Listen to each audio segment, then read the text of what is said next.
The testing season is going to happen regardless. You have not chosen it. So if you're in the testing season, you might as well make the most of it. You want to be able to have gained that knowledge, revelation, had built that character. So when you get to the end of your test, you go, yes, I got 100%. You want 100%. I want 100%.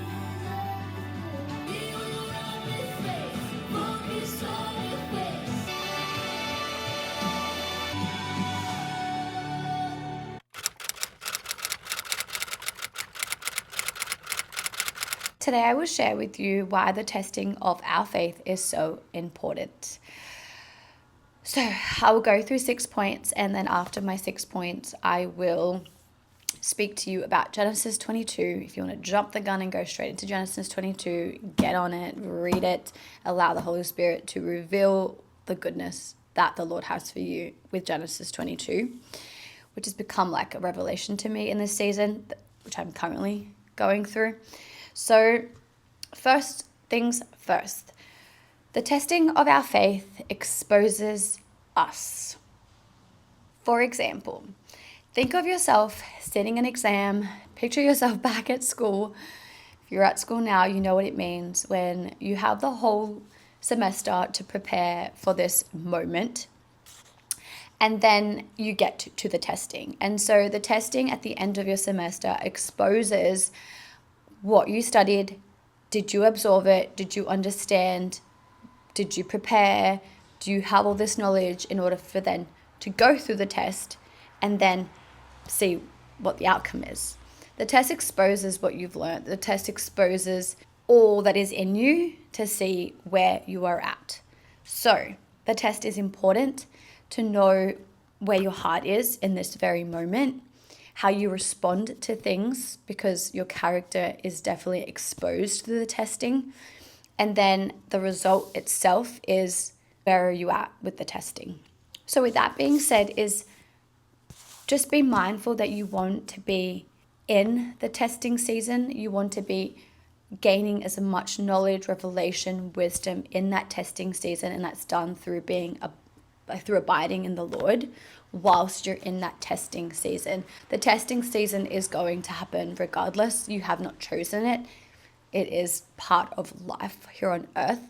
So if you're in the testing season, you might as well make the most of it, have a good attitude, and approach it in a way of just, I'm here to learn. I'm here to absorb. I'm here to see what the Lord has purposed for me, for you in this testing season.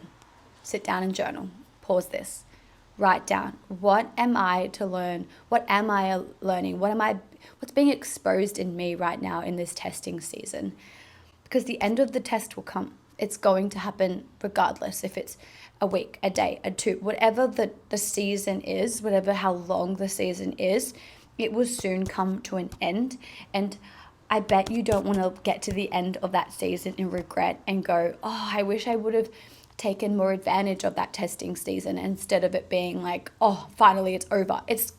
The season will soon go and a new one will come. So you want to be able to have gained that knowledge, revelation, had built that character. So when you get to the end of your test, you go, yes, I got 100%. You want 100%. I want 100%. And it's wild because naturally, if I were to say an example, I am that crammer, last minute, just pass the test, just get P's, get degrees. And so spiritually speaking, I naturally would think, oh yeah, P's, get degrees, like just study at the last minute. But it's like, no, Jen, you don't want to get to the end of your test and just pass. Like you want to just kill it. Yeah, you want to like just get it done. So when the testing season finishes, you will then see where you're at. It also is then used as a benchmark. And so if you're going to have that as a benchmark, when you want your benchmark to be higher than lower, because then another testing season comes, it will be another exposure that is exposing what is in your heart, which leaves me to the importance of the pressing and the pressure that is required during the testing season. Another analogy is, if you're into fitness, think of that pressing and pressure that you feel when you have reached your last rep, when you have your heart rate so high for such a long time and you have to keep up the effort and work. It's in those pressure seasons and moments that you are most just pressed into your very limits. And it's then that you know, I am capable of this. Like actually I can do it. And yeah, it reveals what is inside of you, not because of the things that you need to fix, but also what you're actually capable to do. You are capable of more than you actually believe. The fitness testing that really allows you to then have a new benchmark and a new bench line, where it's like, now I can bench 100, now I can bench 101, now I can bench 110. But when you first started, you're probably benching like just less than 100. But it's in that pressing, it's in that pressure, it's in that resistance that you are constantly being developed into being a stronger person. Which leads me to say, it is a requirement. It is part of this walk on earth. You will be tested if you're a Christian or not a Christian, regardless. Testing seasons come to us. It's just the law of life. So if you're going to experience it like you and I, non-Christian, Christian, but we have Jesus with us, we have the upper hand because we actually can receive wisdom and a heavenly perspective whilst we go through this testing season. No one truly is comfortable unless, I don't know about you, but being in the testing season is uncomfortable. It's scary. It's exposing things in me that I don't want to have patience. I don't have patience to withstand something for a long period of time. Personally, I don't know if it's for you, maybe we're the same. I do not like not knowing when something is going to happen. I do not like the feeling of the unknown. It's uncomfortable for me. If I'm doing a 1 minute plank, I know I'm doing a 1 minute plank. And so I'm committing to the 1 minute. I don't like being like, we will tell you when to stop the plank. Boom, in my head straight away. It just reminds me of like SAS, those people that are elite military people. They are pushed to their limits without having sort of the certainty of just like when it's going to end and when it's going to, like, yeah, literally it's the ending. You don't know when the ending is coming. You don't know when the test is going to come. At least when you're at school, 12 weeks, blocks, boom, test. No, you have to be ready and on top of it until you get to the actual testing, or even just to the end of the actual test. And that in itself allows your mind to just go crazy of just like, how can I do this? How long can I withstand this? Oh my gosh, I can't do this. Oh my gosh, I have to stop. Oh my gosh, it's too uncomfortable. You're focused on what's painful or what's triggering you, what's loud in that season. But it's actually like you have to still your mind and keep going, keep going, keep going. That is what it actually means to just keep going through the testing, guys. Keep going, keep going, keep going. If you're in the testing season, please keep going. I'm still going.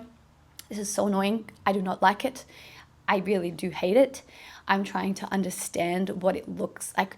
I'm trying to understand the purpose behind the testing season, and I think I'm understanding it, but I'm not going to lie to you here and say that I have it all figured out.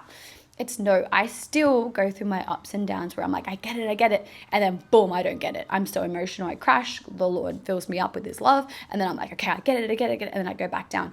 I'm like this through my testing season, that I'm really hoping that one day I'm just going to be like this. You can do it. The most beautiful thing about the testing season is that you get to do it with the Lord. That is truly the best, is that the testing season leads you closer to him. It makes you depend more on him. It teaches you to surrender. It teaches you to abide. It teaches you to draw near. It teaches you to do all those things. Like I said before, it's going to happen anyways, Christian, not Christian, whatever it may be. You will be tested on this earth. So the fact that you get to do it with the Lord is a bonus. So pray, abide, seek, lay, do all the things that you need to do. Receive wisdom and revelation through the scriptures, because that is our guide and compass, and we are so blessed to even have this. And the people that were living this out didn't have this to guide them. So the fact that we have this, guys, we get a one up. Like, we can do it. Thank you for the people that have paved the way. Thank you. I want to leave you with Genesis 22. Bible time. Alrighty, so before I get into Genesis 22, what the Lord has revealed to me before Genesis 22 is He gives us a promise before the testing. The Lord has given you a promise over your life. He has promised you something that is in your heart. This is why the testing season is most difficult, because it doesn't make any sense that what you heard Him say, yet what is happening, doesn't align with what was promised. So it causes confusion. It causes us to lose focus. It causes us to keep our eyes on conditions instead of His promise, His will that He has over our lives. So I want you just to think about what promises the Lord has put in your heart. And as you go through this testing season, you might realize that, wow, why does it seem as though I seem crazy that the promises that He has for me do not align with the testing that is happening at the moment? But it does, because we are to keep our eyes on Him through the testing. We are to keep our eyes fixed on Jesus, the author, perfecter of our faith. There is a scripture. I'll plug it in right now.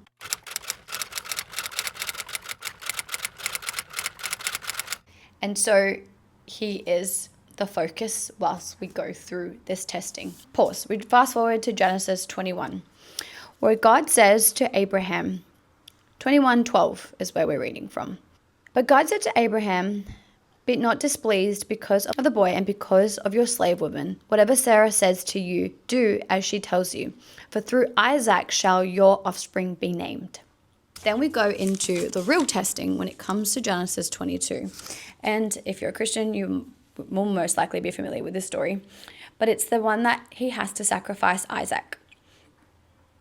God tested, so this is Genesis 22. God tested Abraham and said to him, Abraham.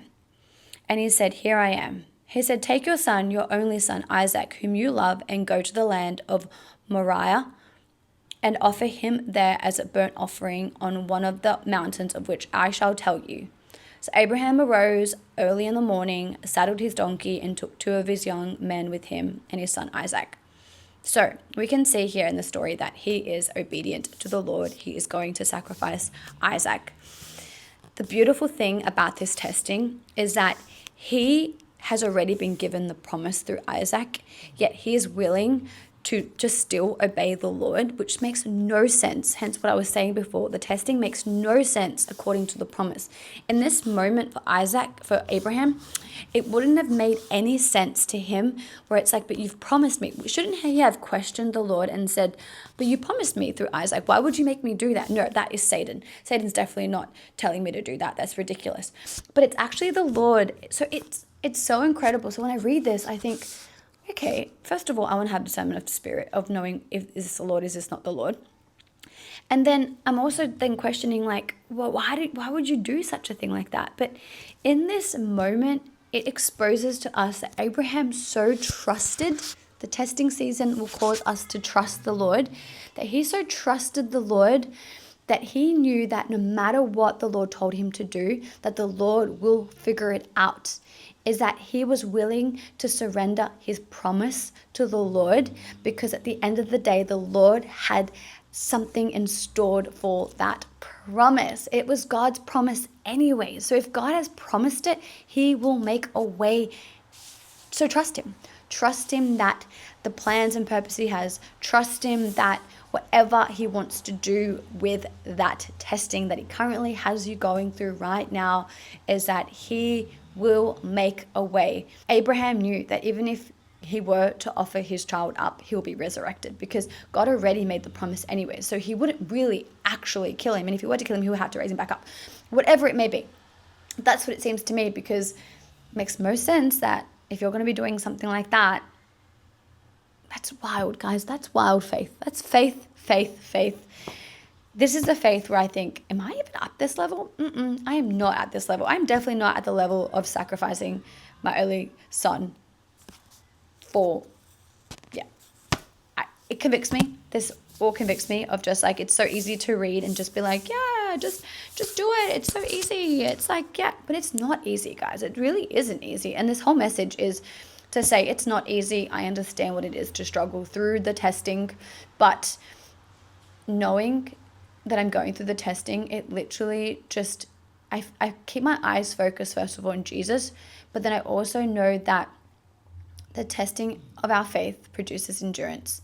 And so it may seem exhausting, but it's developing a character inside of me and a character inside of you that can only be done through the testing. And you will get through the other side. I will get through the other side, and we will just have joy in the process because we know that we will get to the other side. So yes, I encourage you to go read Genesis in general and just really abide by the Lord, sit with him, allow him to speak to you what your promises are before or during your testing season. But you are being transformed more into Christ. So count it all joy that through this we get to be better. And it's not to kill us, it's to strengthen us, to grow us, to just be mighty soldiers and warriors for the kingdom. And yes, be blessed. I will see you next time. Thank you for joining me. Bye.